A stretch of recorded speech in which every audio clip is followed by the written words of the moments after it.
Yes okay, let's start. आज हम लोग बात करेंगे इलॉन मस्क के बारे में, लैरी पेज के बारे में, रिचर्ड ब्रैंसन के बारे में, सैम वॉल्टन के बारे में, ओपरा विनफ्री के बारे में। और आप लोग ये एंटरप्रेन्योरशिप का एक स्पेशल टॉपिक डिजिटल एंटरप्रेन्योरशिप पढ़ रहे हैं। और डिजिटल एंटरप्रेन्योरशिप पढ़ाने का मेरा ऑब्जेक्टिव ये है कि आप ये जान पाएं कि इस समय प्रेजेंट टाइम में सबसे ज़्यादा बूम करने वाला, सबसे ज़्यादा अपॉर्चुनिटी देने वाला कोई सेक्टर अगर है तो वो डिजिटल सेक्टर है, टेक्नोलॉजी का सेक्टर है। और टेक्नोलॉजी में भी हार्डकोर प्रोग्रामिंग नहीं, इस समय वो लोग जो इनोवेटिव हैं और चीज़ों को जिन्होंने इनोवेटिव मेथड से देखना सीख लिया है और नए नए आइडियाज़ लेके आते हैं, रिस्क टेकिंग कैपेसिटी जिनके अंदर है, तो वो लोग बहुत ज़्यादा सक्सेसफुल हो रहे हैं और वो लगातार लाइफ में आगे ग्रो कर रहे हैं। और उसी का एग्जाम्पल है ये कुछ टॉप 10 लोग। और इसके अलावा हम लोग ने माइक्रोसॉफ्ट के सीईओ के बारे में बात करी थी। और इसके अलावा भी हजार एंटरप्रेन्योर्स हैं, जैसे इंडिया में भी अभी हम लोग ने इंडियन एंटरप्रेन्योर्स के बारे में बात नहीं करी है जिन्होंने टेक्नोलॉजी में बहुत अच्छा काम किया है। और बहुत सारे सेक्टर्स हैं जिन्होंने काम किया। जैसे मैं आज की क्लास शुरू करने के पहले सबसे पहले आपको ये बता दूं कि हम लोग इस सब्जेक्ट में प्रैक्टिकल अप्रोच रखेंगे। मेरा ऑब्जेक्टिव आप लोगों को सिर्फ एंटरप्रेन्योरशिप पढ़ाना नहीं होगा, मेरा ऑब्जेक्टिव आपको एंटरप्रेन्योर बनाना है। और बिलीव मी, जिस तरह से हमारे जितने भी जो करिकुलम्स हैं, जो कोर्स हैं, बीबीए, एमबीए और डिफरेंट तरह के और दूसरे सारे कोर्स चलाए जाते हैं, वो सारे के सारे हमारी सोसाइटी में नौकर पैदा करते हैं। और अगर हमारी कंट्री को सुपर पावर बनना है, दुनिया की सबसे बड़ी कंट्री बनना है, इकोनॉमिकल सुपर पावर बनना है, हमें हमसे ऊपर जो कंट्री चाइना और अमेरिका उनको पीछे छोड़ना है।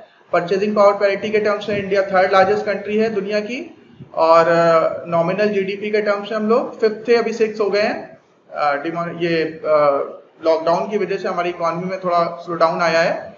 तो अगर हम वर्ल्ड की इकोनॉमिकल सुपर पावर बनना चाहते हैं तो हमारी जो एजुकेशन सिस्टम है उसमें हमें नौकर बनाने वाली जो मेथड है उसको हमें चेंज करके मालिक बनाने वाले मेथड पे कन्वर्ट करना होगा। और उसके लिए एंटरप्रेन्योरशिप एक बहुत बेहतरीन सब्जेक्ट है। इसीलिए इस कोर्स को, इस सब्जेक्ट को इंट्रोड्यूस किया गया है बीबीए और एमबीए के सिलेबस में।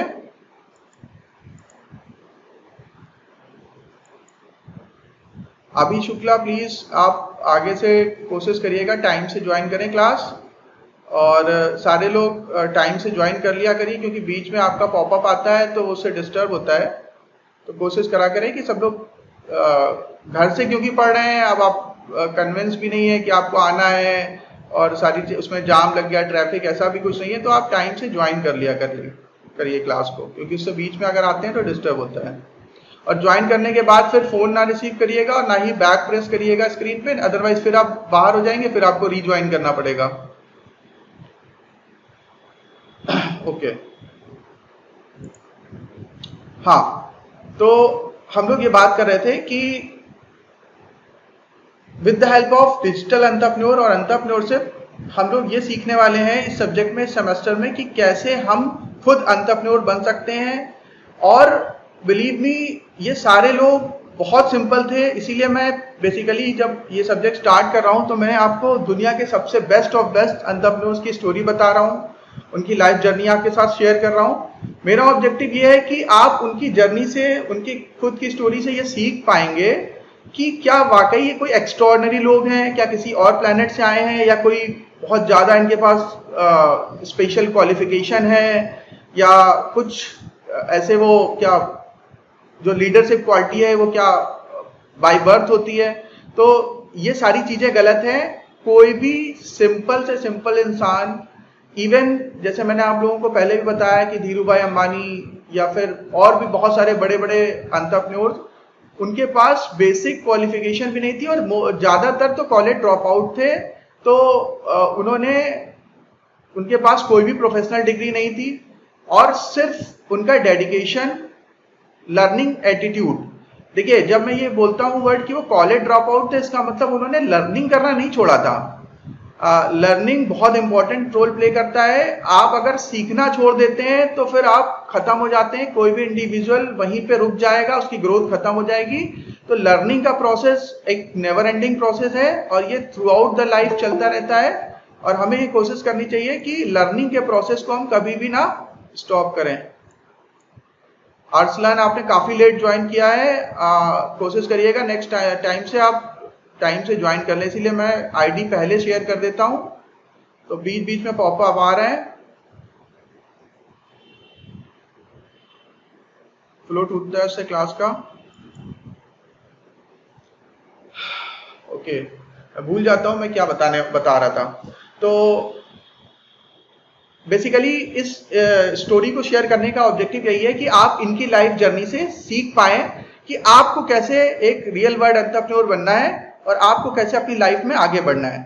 तो हम लोगों ने लास्ट टर्न पे एक क्विक रिव्यू कर लेते हैं, रिवाइज कर लेते हैं कि लास्ट टाइम में हम लोग जेफ बेजोस के बारे में बात करी थी। जेफ बेजोस इस समय बहुत इंपॉर्टेंट शख्सियत हैं, इस प्लेनेट के सबसे अमीर आदमी, और मैंने आपको बताया था कि अमेजोन ने बहुत तेजी से अपना शेयर गेन किया है, लगातार ग्रोथ कर रही है।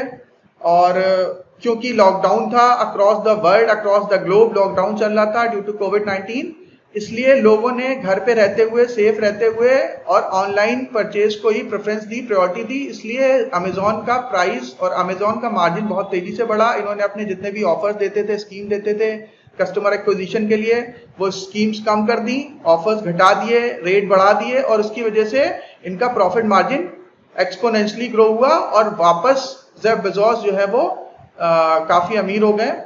और इस समय एप्पल ने भी मार्केट शेयर काफी ज्यादा गेन किया है, फेसबुक ने काफी ज्यादा मार्केट शेयर गेन किया है, प्रॉफिटेबिलिटी बढ़ी है, अमेजोन ने भी यही किया है, गूगल के साथ भी यही हो रहा है। तो मतलब ये सारी वो कंपनियां हैं जो अपने आप को डिजिटल सर्विसेज ऑफर करती हैं या फिर डिस्ट्रीब्यूशन, मार्केटिंग और दूसरी चीजें, उन्होंने अपनी सारे प्रोसेस डिजिटल कर रखे हैं। तो क्योंकि इस समय कोई भी फिजिकल इंटरेक्शन नहीं हो रहा है, लोग घर पे हैं, तो लोगों से इंटरेक्ट करने का, अपने प्रोडक्ट को बेचने का बेस्ट मेथड है कि आप डिजिटली जाएं।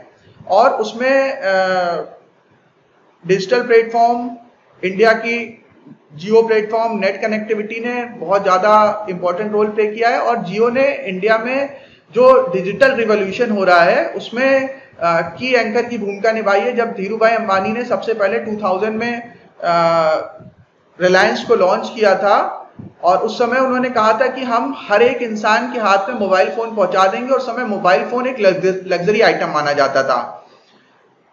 राइट नाउ मोबाइल फोन एक नेसेसिटी बन गया, और सिर्फ मोबाइल, सिंपल मोबाइल फोन नहीं, एक स्मार्टफोन भी एक नेसेसिटी बन गया है। क्योंकि स्मार्टफोन एक स्मार्टफोन नहीं है, वो इस समय एक कंप्यूटर भी है, उससे आप ईमेल भी कर रहे हैं, उससे आप फोटोग्राफी भी कर रहे हैं, वो कैमरे का काम भी कर रहा है, वो आपकी डिजिटल वॉच का काम भी कर रहा है, वो आपके अलार्म वॉच क्लॉक का भी काम कर रहा है, वो आपके स्कैनर का भी काम कर रहा है।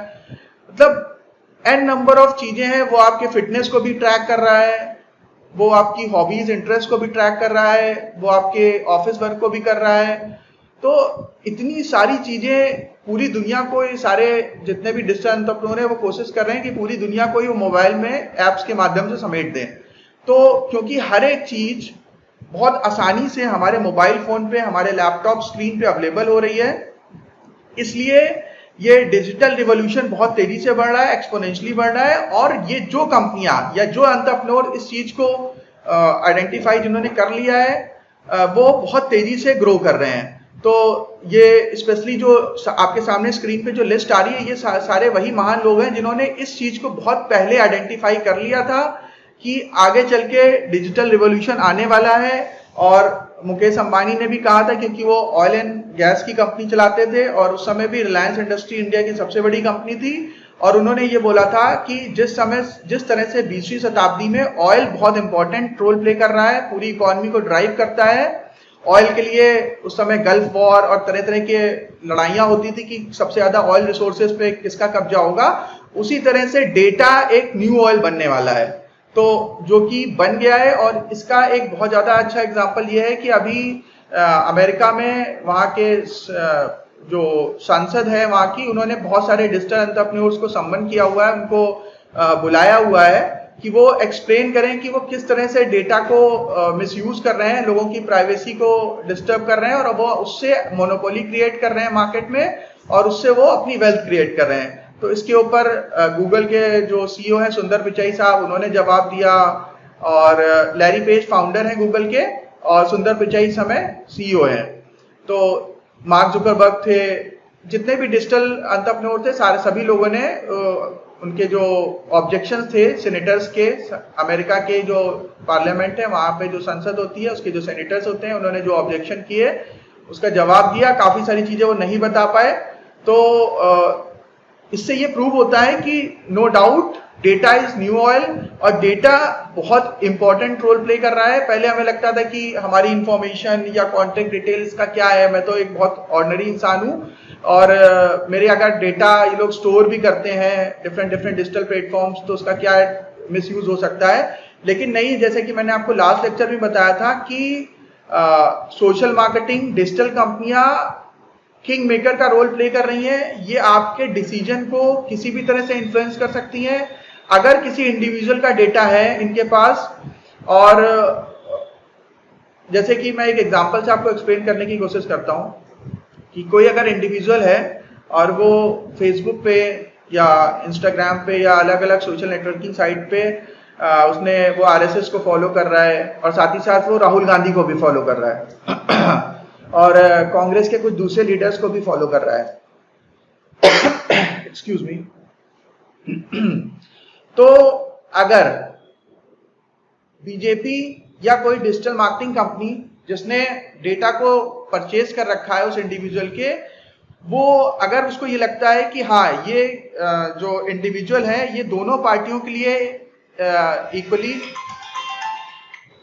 सॉरी, दोनों पार्टियों के लिए इक्वली बायस्ड है, मतलब अनबायस्ड है और ये परफॉर्मेंस पे वोट करेगा, तो वो डिजिटल कंपनी वो या वो सोशल मीडिया प्लेटफॉर्म या वो फेसबुक या इंस्टाग्राम उसके डेटा की हेल्प से सिर्फ उसको वो चीजें दिखाएं जिससे उसका ब्रेन वॉश हो जाए और वो एक पर्टिकुलर पार्टी की तरफ इन्फ्लुएंस हो जाए। और ये बहुत ज्यादा रोल प्ले कर रहा है। अगर उनको ये पता चल जाता है कि आपको थोड़ा बहुत इंटरेस्ट है तो वो आपको एक प्रॉपर एलिजिबल वोटर भी में कन्वर्ट कर सकते हैं। तो अगर किसी का भी डेटा इन कंपनियों के पास होता है तो वो उसको डिफरेंट कंपनियों को, पॉलिटिकल पार्टियों को इस तरह से उसको सेल करती हैं और वो एफएमसीजी कंपनियां या फिर वो प्रोडक्ट मैन्युफैक्चरिंग कंपनियां और वो डिजिटल कंपनियां उस डेटा का इस्तेमाल करके और उस पर्टिकुलर इंडिविजुअल को अपने प्रोडक्ट सेल करती हैं। तो ये एक डेटा की प्राइवेसी के साथ छेड़छाड़ है और जिसके पास भी डेटा है वो कुछ भी कर सकता है। तो ये हमें समझना पड़ेगा इस समय और इसके लिए काफी ज्यादा काम हो रहा है, आगे चल के देखता है। इसीलिए आपको पता है कि अभी रिसेंट में इंडियन गवर्नमेंट ने चाइनीज ऐप को बैन किया। बैन करने का रीजन उन्होंने यही दिया कि वो डेटा प्राइवेसी की जो नॉर्म्स है उसको ब्रीच कर रही थी और वो डेटा जो है वो चाइना में उनके जो सर्वर बने वहां पे वो स्टोर करती है इंडियन कंज्यूमर का डेटा। इस ग्राउंड्स पे इंडियन गवर्नमेंट ने उन सारे चाइनीज ऐप को बैन किया। तो इस तरह से हम ये समझ सकते हैं कि ये काफी सेंसिटिव चीज है और क्योंकि हम लोग डिजिटल एंटरप्रेन्योर से पढ़ रहे हैं तो हमें इसके बारे में जानना बहुत जरूरी है। एक एग्जांपल के साथ इस टॉपिक को खत्म करते हैं, फिर आगे बढ़ेंगे।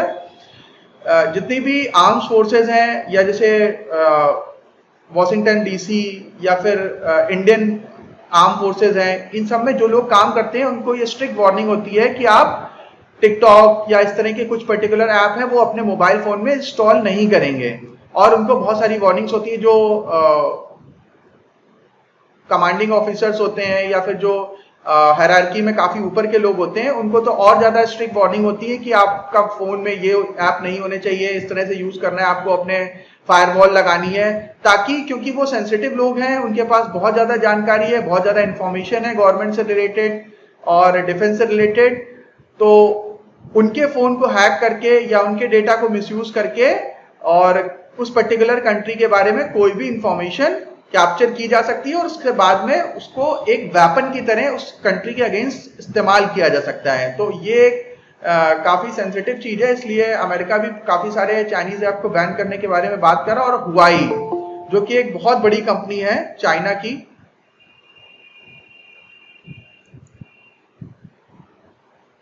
हुआई चाइना की एक बहुत बड़ी कंपनी है, 5G में डील करती है। पूरे दुनिया में 5G नेटवर्क इंस्टॉल करने का काम, हार्डवेयर बेचने का काम उसके पास है, और जाइंट कंपनी है चाइना की। उसको अमेरिका ने बैन कर दिया क्योंकि उनको लगता है 5G, जैसे हम लोग इस समय 4G डेटा का इस्तेमाल करते हैं, और 5G इससे भी 100 टाइम फास्ट होगा। पलक झपकते ही 1 से 2 GB की पूरी मूवी आप डाउनलोड कर सकते हैं। डेटा स्पीड बहुत तेज होने वाली है। अगर इतनी तेज डेटा स्पीड होगी और आपको केबल का इस्तेमाल, या जो हम लोग डैन इस तरह के जो सर्विस प्रोवाइडर है उनका इस्तेमाल करते हैं टीवी देखने के लिए, उसका भी इस्तेमाल नहीं करना पड़ेगा क्योंकि 5G आ जाएगा। तो आप विदाउट बफरिंग डायरेक्ट टीवी के सारे चैनल्स अपने मोबाइल पे या लैपटॉप पे या अपनी स्क्रीन पे, जो आपका स्मार्ट टीवी है उस पर आप डायरेक्टली देख पाएंगे। अभी भी स्टार्ट हो गया, वो भी अभी भी बिना बफरिंग के चल रहा है, लेकिन जब ये 5G आएगा तो बहुत तेजी से चलेगा। तो इतनी ज्यादा फास्ट स्पीड में अगर डेटा ट्रांसफर होगा तो हुआई, क्योंकि वो एक चाइनीज कंपनी है और उसका हेडक्वार्टर भी चाइना में बना है, और चाइना की जो पार्टी है पीपल रिपब्लिक ऑफ चाइना, वो पार्टी एक तरह से हर एक बिजनेस में स्टेक होल्डर है। और जिस तरह से इंडिया में कई सारी पार्टियां होती हैं, अपोजिशन होता है, उस तरह से चाइना में कोई भी अपोजिशन नहीं होता है, सिंगल पार्टी रूल होता है। तो आप ये समझ सकते हैं कि हर एक कंपनी को चाइना की गवर्नमेंट को के रूल्स और इंस्ट्रक्शन को फॉलो करना पड़ता है। वो कितना भी बोले कि हम लोग चाइना में डेटा शेयर नहीं कर रहे हैं, हम गवर्नमेंट के साथ डेटा शेयर नहीं कर रहे हैं, वो कहीं ना कहीं होगा और वो उससे बच नहीं पाएंगे। तो इसलिए हुआई को अमेरिका ने बैन किया। इंडियन गवर्नमेंट ने भी कई सारे उनके जो कॉन्ट्रैक्ट थे वो कैंसिल कर दिए, और आगे आने वाले समय में उसको बहुत सारे कॉन्ट्रैक्ट मिलने वाले थे, वो भी नहीं मिलेंगे, अब इंडियन कंपनियों को मिलेंगे। तो मैं आपको क्योंकि हम लोग एंटरप्रेन्योर से, स्पेशली डिजिटल एंटरप्रेन्योर से पढ़ रहे हैं, तो हम लोग डेटा के इंपॉर्टेंस को समझने की कोशिश कर रहे हैं। और ये जितने भी एंटरप्रेन्योर्स हैं उन्होंने उस डेटा के इंपॉर्टेंस को समझा, और उन्होंने हम लोग एलॉन मस्क के बारे में बात करते हैं। सदी के सबसे क्रांतिकारी इंसान, सबसे ज्यादा बड़े इनोवेटर, मैक्सिमम रिस्क टेकर और ग्रेट लीडर एलॉन मस्क। दोस्तों, बचपन में इनकी लाइफ काफी स्ट्रगल वाली थी, और इनके बारे में एक चीज ये कहा जाता था कि इनके अंदर सबसे बड़ी हैबिट, अच्छी हैबिट ये थी कि इनको बुक्स रीडिंग का बहुत ज्यादा शौक था। और ये इतना ज्यादा पढ़ते थे कि ये, इनके घर वालों को बाद में इंटरव्यू किया गया तो वो बताते थे कि कभी कभी वीकेंड्स में ये एक वीकेंड्स में एक दो किताबें खत्म कर देते थे। और इनके घर के पास एक लाइब्रेरी थी, उस लाइब्रेरी में जब भी घर वाले सोचते थे कि इलॉन दिखाई नहीं दे रहे हैं, तो ज्यादातर वो लाइब्रेरी में होते थे, और वो लाइब्रेरी की सारी बुक्स को उन्होंने खत्म कर दिया। और लाइब्रेरियन को बोला जाके कि प्लीज आप कुछ नई बुक्स मंगाइए, क्योंकि इसमें जितनी भी बुक्स हैं वो मैंने सारी पढ़ ली हैं। और believe me my dear students, जो रीडिंग हैबिट है और जो बुक्स पढ़ने की एक हैबिट होती है, वो सबसे बेस्ट हैबिट है।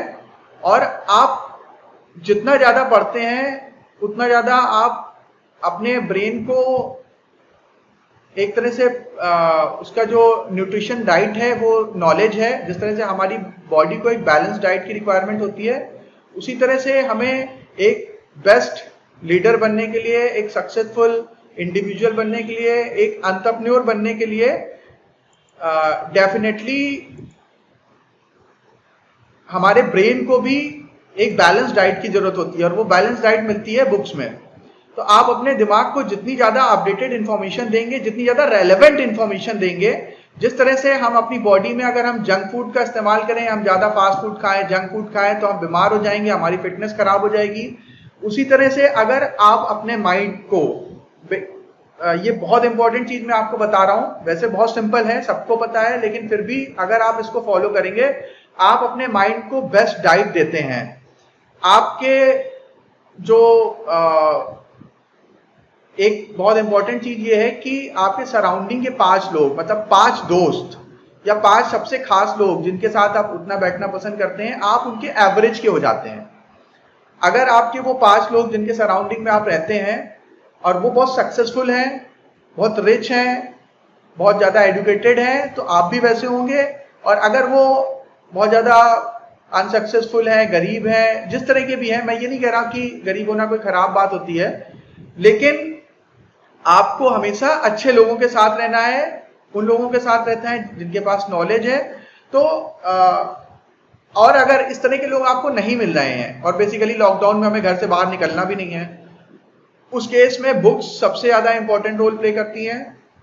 और सारी ई बुक्स, डिजिटल बुक्स इस समय ऑनलाइन अवेलेबल हैं, फ्री ऑफ कॉस्ट अवेलेबल हैं। और अगर आप बुक्स पढ़ने में उतना ज़्यादा इंटरेस्टेड नहीं है तो आप यूट्यूब में जाके वीडियो देख सकते हैं। एक तरह से दुनिया का बेस्ट कंटेंट यूट्यूब में और इंटरनेट में अवेलेबल है वीडियो के फॉर्म में, आप वहाँ पे जाके उसको कंज्यूम कर सकते हैं, तो वो भी आपको इक्वली एडवांटेज देगा। तो इलॉन मस्क के बारे में हम लोग बात कर रहे थे, ये बहुत ज्यादा बुक्स पढ़ते थे और जितने भी सक्सेसफुल एंटरप्रेन्योर्स हैं सब बहुत ज्यादा पढ़ते हैं। जैसे मैंने आपको वॉरेन बफेट के बारे में बताया था, वॉरेन बफेट अभी भी दिन का 4-5 घंटा स्टडी करते हैं और अब उनके जो पढ़ने से जो उनको नॉलेज मिलती है उसके बेस पे वो इन्वेस्टमेंट डिसीजन लेते हैं और इन्वेस्टमेंट डिसीजन इतने सटीक होते हैं कि वो एक्सपोनेंशियली वेल्थ क्रिएट करते हैं। और बहुत ज्यादा सेम विद माइक्रोसॉफ्ट के सीईओ बिल गेट्स भी बहुत ज्यादा पढ़ते हैं और उन्होंने अपना ब्लॉग बना रखा है। जो बुक्स वो खत्म करते हैं उसके बारे में वो नोट्स बनाते हैं और नोट्स को उस ब्लॉग में अपडेट कर देते हैं, आप उसको फॉलो कर सकते हैं। तो जितने भी सक्सेसफुल एंटरप्रेन्योर्स हैं वो बहुत ज्यादा पढ़ाई करते हैं। और इलॉन मस्क ने के बारे में कहा जाता था ये सेल्फ मेड रॉकेट साइंटिस्ट है जिन्होंने सिर्फ किताबें और इंटरनेट की सहायता से रॉकेट बनाया। और मैंने आपको इनके बारे में पहले भी बताया होगा कि ये एक ऐसे शख्स हैं जिन्होंने सबसे पहले डिजिटल ट्रांजैक्शन को लेके आए। पहले अगर हमें ऑनलाइन कुछ भी परचेज करना होता है अभी हमें बैठ के, तो हम लोग अपने क्रेडिट कार्ड से, डेबिट कार्ड से, नेट बैंकिंग से पेमेंट कर देते हैं और प्रोडक्ट हमारे घर पे आ जाता है और पेमेंट हमारे अकाउंट से डेबिट होके और सेलर के अकाउंट में क्रेडिट हो जाती है। लेकिन ये पहले इतना आसान नहीं था। इसका क्रेडिट इलॉन मस्क को जाता है। उन्होंने पेपैल बनाई थी अपने कुछ दोस्तों के और भाई के साथ मिलके, और वो पेपैल Zip2 जो बाद में पेपैल हो गई, उसने सबसे पहले डिजिटल ट्रांजैक्शंस को इंट्रोड्यूस किया था। और वहां से जो ई कॉमर्स है, ई कॉमर्स शुरू हुआ। अगर आप सोचिए कि अगर वो डिजिटल ट्रांजैक्शंस नहीं आते तो कभी भी ई कॉमर्स या अमेजॉन, जेफ बेजोस या फ्लिपकार्ट, जिसको अभी वॉलमार्ट सैम वॉल्टन, वॉलमार्ट के फाउंडर, इन्होंने खरीद लिया है तो वो ये इस तरह की जो बड़ी बड़ी कंपनियां हैं वो कभी नहीं हो पाती।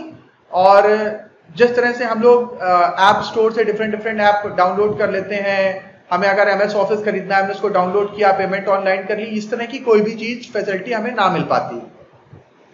तो पेपैल इन्होंने बनाया। इसी के साथ स्पेस एक्स वो कंपनी है, एक्चुअली इनको क्रांतिकारी इंसान के साथ पागल एंटरप्रेन्योर भी कहा जाता था, क्योंकि इन्होंने जब ये बोला कि मैं एक रीयूजेबल रॉकेट बनाऊंगा और मैं स्पेस टूरिज्म बनाने जा रहा हूँ, मतलब जिस तरह से हम लोग ओला उबर में उसको हायर करते हैं और बैठ के घूम के चले आते हैं कहीं पे भी, तो उन्होंने कहा कि जिस तरह से आप लोग आसपास घूमने जाते हैं या फिर आप फ्लाइट लेके एक शहर से दूसरे शहर या एक देश से दूसरे देश घूमने के लिए जाते हैं, तो उस तरह से मैं स्पेस टूरिज्म लेके आऊंगा, और वो with the help of reusable rocket. तो जब उन्होंने इस तरह की बातें करी थी तो लोगों ने कहा था ये पागल हो गया इंसान, लगता है इसने ज्यादा पढ़ाई कर ली है या ज्यादा नॉलेज आ गया है, तो उसका मानसिक संतुलन ठीक नहीं है। और उन्होंने दोस्तों वो कर दिया। इलॉन मस्क की कंपनी स्पेस एक्स इस समय नासा की सबसे बड़ी वेंडर है, और नासा अब खुद स्पेस में रॉकेट लॉन्च नहीं करती है, वो उसके लिए स्पेस एक्स का सहारा लेती है, और दुनिया की बहुत सारी दूसरी स्पेस एजेंसीज भी स्पेस एक्स को हायर करती हैं अपने सैटेलाइट को हमारे अर्थ के ऑर्बिट में स्टैब्लिश करने के लिए।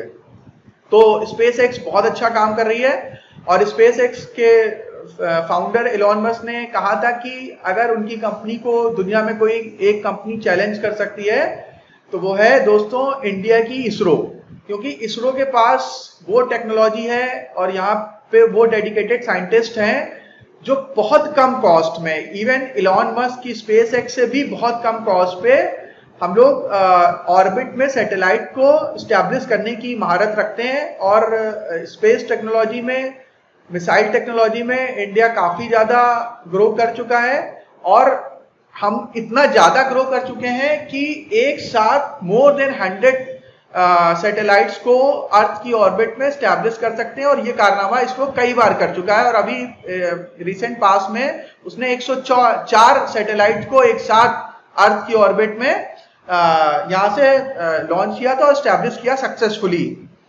तो और मार्स मिशन हम लोग वो चंद्रयान तो हमारा चल ही रहा है, वो अनफॉर्चुनेटली वहां पे क्रैश कर गया। लेकिन पहले अटेम्प्ट में हमने जितनी भी अचीवमेंट करी वो बहुत काबिल तारीफ है। और मार्स मिशन के ऊपर भी हम लोग काम कर रहे हैं, और आगे चल के हम लोग अपने किसी ना किसी साइंटिस्ट को भी स्पेस में भेजेंगे। तो ये स्पेस एक्स है। तो स्पेस एक्स को लगता है कि अगर या तो इसरो के साथ कोलैबोरेट कर ले, नहीं तो इसरो ही वो कंपनी है दुनिया में जो इलॉन मस्क की कंपनी स्पेस एक्स को टक्कर दे सकती है। दूसरी बात हम लोग इनकी दूसरी कंपनी के बारे में करते हैं, टेस्ला।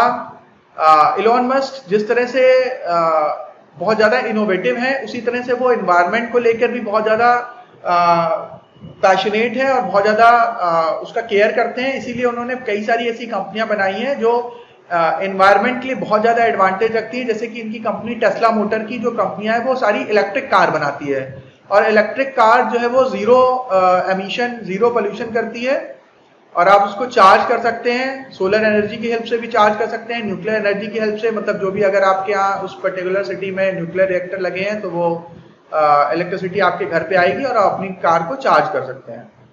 सोलर पैनल अगर लगा हुआ है तो आप उससे भी चार्ज कर सकते हैं। तो टेस्ला मोटर जो है वो इलेक्ट्रिक व्हीकल्स बनाती है। और दोस्तों इसकी सफलता की कहानी ये है कि इस समय टेस्ला की मार्केट में प्रेजेंस लेस देन 1% है, मतलब 0.00 समथिंग होगी। और 99.9% जो कार हैं, गाड़ियां हैं, वो या तो वॉक्सवैगन बनाता है, या होंडा बनाता है, या मारुति बनाता है, या हुंडई बनाता है, या फिर टोयोटा बनाता है। तो टोयोटा, वॉक्सवैगन ये सबसे बड़ी कार मैन्युफैक्चरिंग कंपनियां हैं दुनिया की। और सुजुकी जापान की, वो भी काफी ज्यादा कारें बनाती हैं, टॉप 5-6 में होगी उसका भी नाम। तो ये कंपनियां काफी ज्यादा बड़ी हैं और सभी लोग इन्हीं की कार इस्तेमाल करते हैं। स्टिल जो वैल्यूएशन है टेस्ला मोटर की, वो इन सब कारों की कंबाइंड वैल्यू, कार कंपनियों की कंबाइंड वैल्यूएशन से भी शायद ज्यादा हो।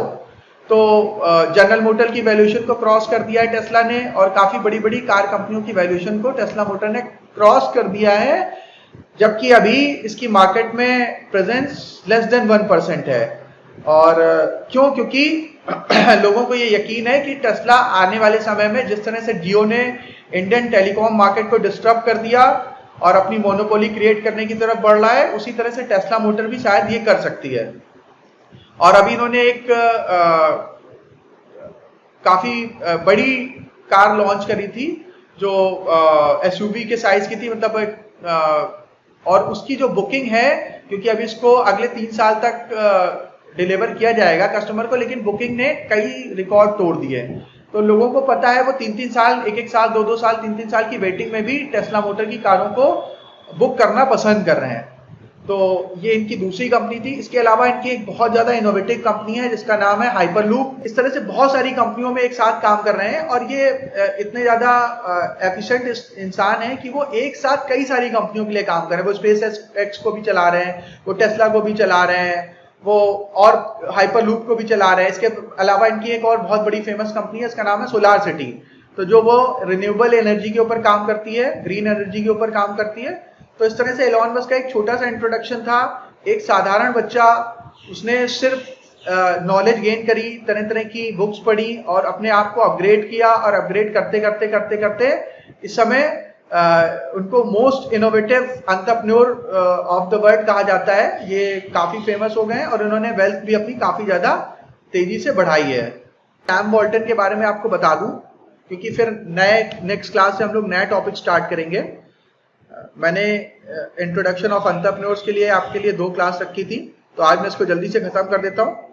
बेसिकली सैम वॉल्टन, वॉलमार्ट एक बहुत बड़ी जाइंट ऑर्गेनाइजेशन है, और वो कितनी बड़ी ऑर्गेनाइजेशन है वो आप अगले 1-2 मिनट में समझेंगे।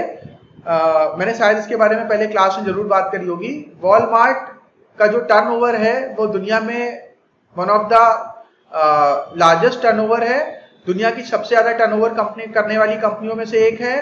और इस कंपनी का साइज अगर मैं आपसे डिस्कस करूं तो अगर इसके मालिक को इसके सारे स्टोर्स को विजिट करना हो और वो एक स्टोर से लेके दूसरे स्टोर तक चले, इस तरह से वो विजिट करते रहें, तो उनकी जिंदगी खत्म हो जाएगी और वो अपने सारे स्टोर विजिट करके वापस नहीं आ पाएंगे, शायद बीच में ही कहीं मृत्यु को प्राप्त हो जाएंगे।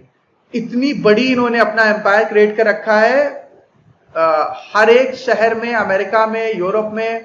और इन्होंने जो शुरुआत करी थी सैम वॉल्टन ने अमेरिका में, वो मतलब इतना ज्यादा ऑर्डिनरी लेवल से शुरू किया था। आप लोगों का लेवल, आप लोग समय प्रोफेशनल कोर्स कर रहे हैं, सारे लोग, हम लोग ऑनलाइन एजुकेशन में इन्वॉल्व हैं, हमारे पास स्मार्टफोन है, यूट्यूब है, तरह तरह की इंफॉर्मेशन है, अपडेट्स हैं, टेलीविजन है, चैनल है। लेकिन वॉल्टन ने जिस समय स्टार्ट किया था उस समय इस तरह की कोई भी टेक्नोलॉजी नहीं होती थी और ये फुटपाथ पे बैठ के एक रोड साइड वेंडर की तरह काम करते थे। सड़कों पे बैठ के, सड़क के किनारे बैठ के अपने प्रोडक्ट्स को सेल करते थे।